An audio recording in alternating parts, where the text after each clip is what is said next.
दोस्तों, जैसा कि हम सभी जानते हैं कि सृष्टि के आरंभ से ही समस्त जगत ऋषि मुनियों की तपोभूमि रही है। वेद पुराणों में कई ऐसे महान ऋषियों का वर्णन मिलता है जिन्होंने मानव कल्याण के लिए कई प्रकार के तप और यज्ञ किए। आज हम ऐसे ही एक ऋषि के बारे में बात करेंगे जिनकी तपस्या का डर स्वयं देवराज इंद्र को भी लगने लगा था कि कहीं ऋषि अपनी तपस्या से स्वर्गलोक न मांग ले। इसी कारण इंद्र ने ऋषि की तपस्या भंग करने के लिए स्वर्गलोक की अप्सरा ब्रह्मलोचा को पृथ्वीलोक पर भेजा। आज हम आपको बताने जा रहे हैं कि ऋषि कंडू ने कैसे सैकड़ों वर्षों तक स्वर्ग की सुंदर अप्सरा ब्रह्मलोचा के साथ भोग विलास किया। तो आइए जानते हैं कि ऋषि कंडू के 907 वर्षों तक अप्सरा के साथ रमण का रहस्य। नमस्कार दोस्तों, स्वागत है आपका आरके स्टोरीज में। पूर्व काल में वेद शास्त्रों में श्रेष्ठ महान ऋषि कंडू हुए जिनका आश्रम गोमती नदी के तट पर था। वह वहां घोर तपस्या किया करते थे। वह अपनी तपस्या में इतने लीन रहते थे कि उन्हें महीनों और सालों का भी पता नहीं चलता था। एक समय की बात है जब ऋषि कंडू कई वर्षों तक लगातार तपस्या में लीन थे। तब देवराज इंद्र उन्हें तपस्या में देख घबरा गए कि कहीं ऋषि उनसे उनका स्वर्गलोक न छीन ले। इसी डर के कारण देवराज इंद्र ने अपनी सभा की सबसे सौंदर्यवान अप्सरा ब्रह्मलोचा को ऋषि कंडू की तपस्या भंग करने के लिए चुना और उससे स्वर्गलोक से पृथ्वीलोक पर जाने को कहा। इंद्रदेव के कहे अनुसार ब्रह्मलोचा ऋषि कंडू के आश्रम पहुंची जहां ऋषि तपस्या में लीन थे। ब्रह्मलोचा ने ऋषि के सामने कई प्रकार की रचनाएं की जिसके कारण कई दिनों पश्चात वह ऋषि कंडू की तपस्या भंग करने में सफल रही। जब ऋषि का ध्यान टूटा तब वह बहुत क्रोधित हुए, किंतु जैसे ही उनकी नजर उस अप्सरा पर पड़ी वह उसके रूप और सौंदर्य को देखकर उस पर अत्यधिक मोहित हो गए। वह सब कुछ भूलकर उस अप्सरा को अपने साथ लेकर मंदराचल पर्वत की ओर चले गए।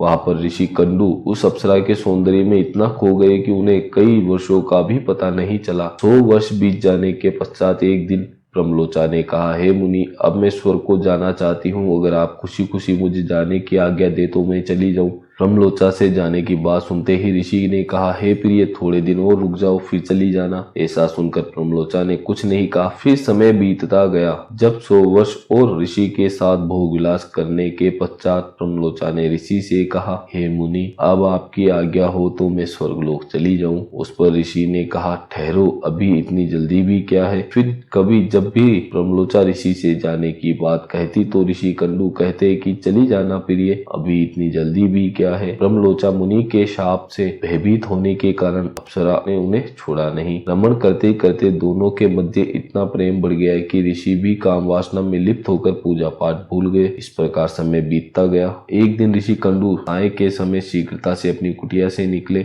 उन्हें इतनी जल्दी से जाता देख ब्रह्मलोचा ने उनसे पूछा, हे मुनि, आज आप इतनी जल्दी में कहाँ जा रहे हो। ऐसा पूछने पर मुनि ने कहा, हे प्रिय, दिन अस्त हो गया है, इसलिए मैं संध्या पूजन करने जा रहा हूँ। ऐसा नहीं करूंगा तो नित्य क्रिया नष्ट हो जाएगी। ऐसा सुनते ही ब्रह्मलोचा जोर जोर से हंसने लगी और कहा, हे मुनि, क्या आज इतने वर्षों पश्चात आपका दिन अस्त हुआ है। ऐसा सुनने पर आश्चर्य तो होगा ही। ब्रह्मलोचा की बात सुनने के कुछ देर पश्चात ऋषि कंडू बोले, देवी, मैं तुमसे आज सवेरे ही तो तट पर मिला हूँ। तुम आज सुबह ही तो आई हो। मुझे भली भांति याद है, आज सवेरे ही तो मैंने तुम्हें अपने आश्रम में प्रवेश करते हुए देखा था और अब दिन अस्त हुआ है तो तुम मेरा उपहास क्यों कर रही हो। ऐसा सुनकर ब्रह्मलोचा ने कहा, हे मुनि, आप सही कह रहे हो। मैं आपके आश्रम में सवेरे ही तो आई हूँ, इसमें कोई झूठ नहीं है, किंतु उस बात को कई वर्षों बीत गए हैं। ऐसा सुनते ही ऋषि कंडू घबरा गए और उन्होंने अप्सरा से पूछा, ठीक ठीक बताओ, तुम्हें मेरे साथ रहते हुए कितना समय बीत गया है। ब्रह्मलोचा ने बताया, हे मुनि, आपको मेरे साथ रमण करते हुए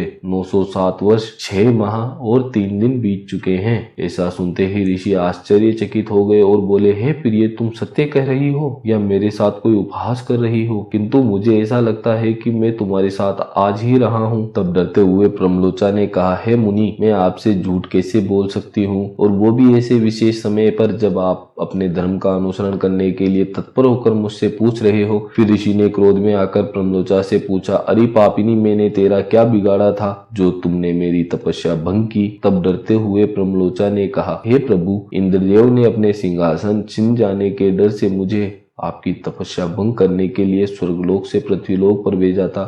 ऐसा सुनते ही मुनि ने व्याकुल होते हुए कहा, धिक्कार है मुझे अपने आप पर, जो मैंने स्वयं अपनी काम वासना में लिप्त होकर अपना समस्त धर्म ज्ञान सब नष्ट कर लिया। तुम्हारे और इंद्र के कारण मेरे जीवन का समस्त तपोबल समाप्त हो गया है। जो ब्राह्मणों का धन था वह लुट गया और मेरा विवेक और मेरी बुद्धि नष्ट हो गई, जो मैंने इतना समय भोग विलास में नष्ट कर दिया। किसी ने स्त्री को मोह उपजाने के लिए ही रचा है। मुझे अपने मन और इंद्रियों को जीतकर जिस परम ब्रह्म को जानना चाहता था और जो व्रत मैंने भगवान की प्राप्ति के लिए रखे थे, उस व्रत को तुमने नष्ट कर दिया। फिर ऋषि ने क्रोध में आकर उस अप्सरा को कहा, अरे पापिनी, अब जहां तेरी इच्छा हो वहां चली जा। जिस कार्य के लिए इंद्र ने तुझे मेरे पास भेजा था वह तूने पूर्ण कर लिया और मैं तो इतना विवश हूँ कि तुझे श्राप भी नहीं दे सकता, क्योंकि सज्जनों की मित्रता तो साथ पग साथ रहने से हो जाती है और मैंने तो तुम्हारे साथ कई वर्ष बिताए हैं। इसमें तो सारा दोष मेरा है, क्योंकि मैं ही अपनी इंद्रियों पर काबू न रख सका। फिर ऋषि ने प्रमलोचा से कहा, चली जा यहाँ से, कहीं मैं तुझे भस्म न कर दूं। इतना सुनते ही प्रमलोचा भय से थरथर कांपने लगी और उसका पूरा शरीर पसीने से भीग गया। जब वह आकाश मार्ग से जा रही थी तब उसने अपना पसीना वृक्ष के पत्तों से पोंछा। प्रमलोचा के शरीर में जो ऋषि कंडू के साथ रमण करने पर गर्भ ठहरा था वह पसीने के साथ बाहर आ गया, जिसे वृक्षों ने ग्रहण कर लिया और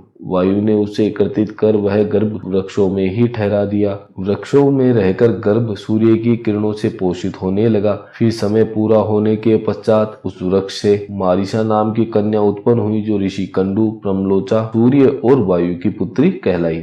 धन्यवाद दोस्तों। आपको हमारा यह वीडियो कैसा लगा, लाइक और सब्सक्राइब करना ना भूलें।